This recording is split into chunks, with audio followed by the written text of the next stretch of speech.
Hey, what's good, everybody? It's me, Tim Keys, and I'm back with a video to show you Samplab's desktop application.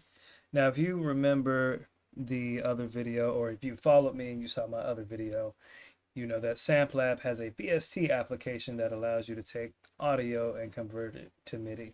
The desktop application is very similar with a couple of additional features. I'm not going to go through all of the examples here, because you can just go on the website and I'll leave the link in the description. Basically, what you can do with this application is take your audio, import it into the application, and it will allow you to modify it. And it will also allow you to upload multiple instances of different audio, and you can sync that audio to itself to make one large stem, and you can modify the MIDI information to kind of create new loops and then drag and drop that into your favorite DAW. You have the basic version, which gives you 10 seconds of audio with mono output.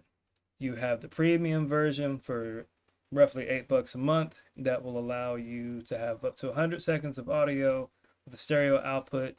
If you do the annual subscription, you get a reduced fee for about $80 a month. Not a big fan of subscriptions personally. I would prefer if they gave you a paid application. However, you got a free version that you can use and do whatever with it. So other than that, let's get started. I already have some files uploaded because I want to speed up the process of this video. Boom. So what I have done is, if I have went to my application. Now, the first time you download this and it's on your desktop, it will ask for some information because you want to create a login file. So it's going to ask for your email, and you basically will create an account with them. Once you do that, you go and you take in your audio file and you dump it in, and you can begin to add MIDI and adjust the MIDI as you like. In my case, I added MIDI by clicking on the MIDI that I wanted and control clicking, control clicking, and it allowed me to create new MIDI that way, that I can begin to adjust that way as I like. You get your BPM detection as well as your key detection. You can adjust all of these as you will, minor, major, and your keys. You can adjust the timing. Know that again, you only get 10 seconds maximum. So when you're selecting your loop and you first throw it in, it's going to ask you if you want harmonic or percussive. And if you're using melodies and guitars and keys, select harmonic. And if you're using drum loops, select percussive. If you don't do that, it won't work. I know, because I've tried. Anyhow, once you do that and you've modified your audio the way you like it, you open up your DAW of choice. In my case, I'm using Reason 12. Now, Reason 12, shame on them, still has not implemented VST3 support yet. January is not finished, but you only got 1 day left. Anyhow, not a big deal, because this is a desktop. You drag and drop the audio and you go from there.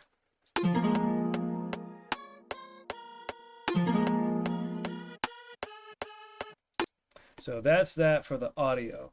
And again, if I wanted to create multiple instances of different audio, I would just hit this button where it says add empty tracks, and I can add new tracks and do the same thing and dump it out.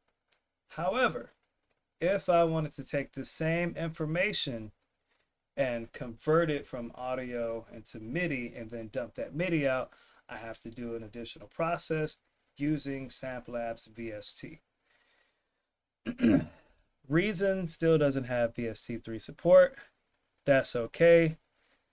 Use Cush View.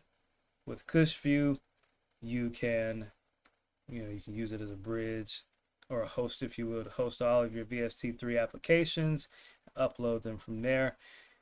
I have a few videos on that, so if you got any questions, watch those.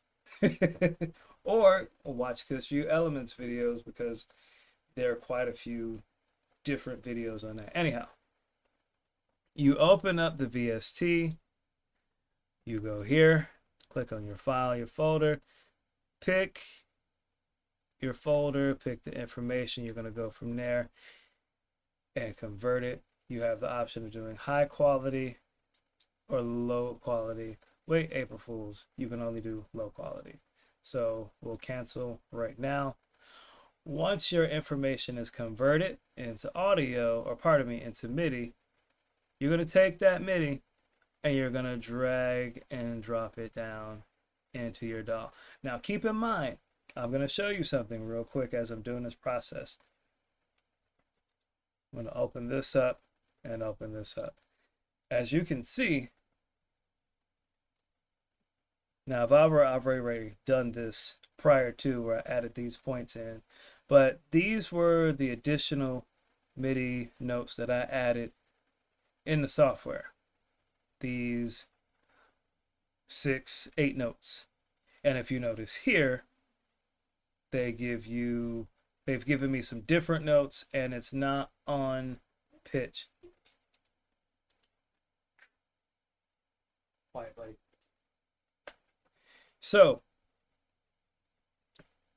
I'm going to have to make that adjustment within the DAW itself. No big deal, but just keep that in mind, that there is some difference when you do the conversion, and that's okay. All right, let's close that out. Now I'm here. I dumped in my audio. I'm going to mute that. Let's play it.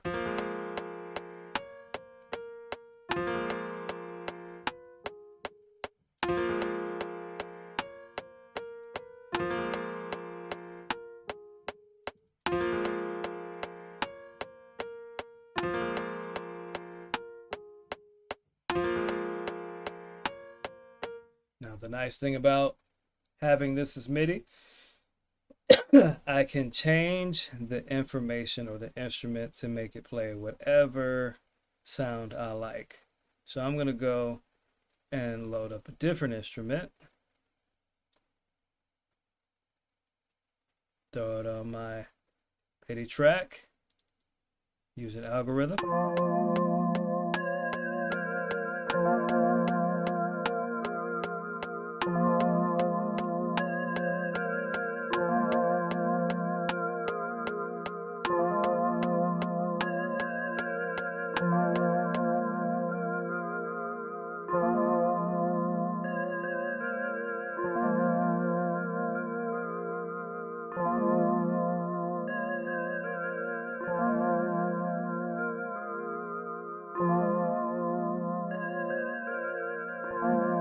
By the way, I know it's been said in a few different reviews, algorithm sounds really nice.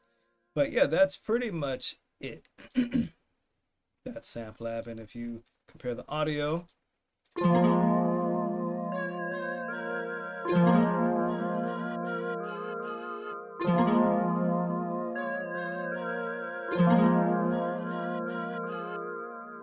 so you can take that audio loop and remix it and then convert the audio so it spits it back out. Or you can go that extra step and Samplab the VST, convert that information into MIDI, and then spit it out, put your favorite instrument on it, and go from there. Just want to keep in mind that when you're using these applications, make sure you're not stealing people's intellectual property. That's why I did do some adjustments and mentioned that and made some changes. Also, I want you to keep in mind, any time you convert MIDI into, or pardon me, audio into MIDI, usually with a lot of these applications, they add artifacts, be it an additional note or maybe missing a note and things of that nature.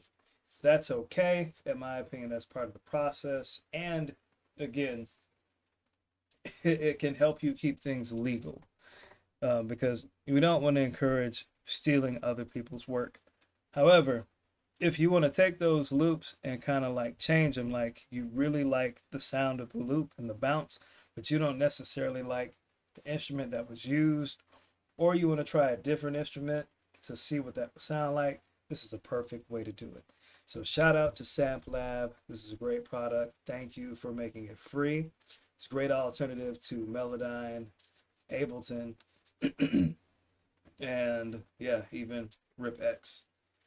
So that's all I got for today. I'm Tim Keys. Thank you for watching. Shout out to the new subscribers. I appreciate you, and I'm out. Peace.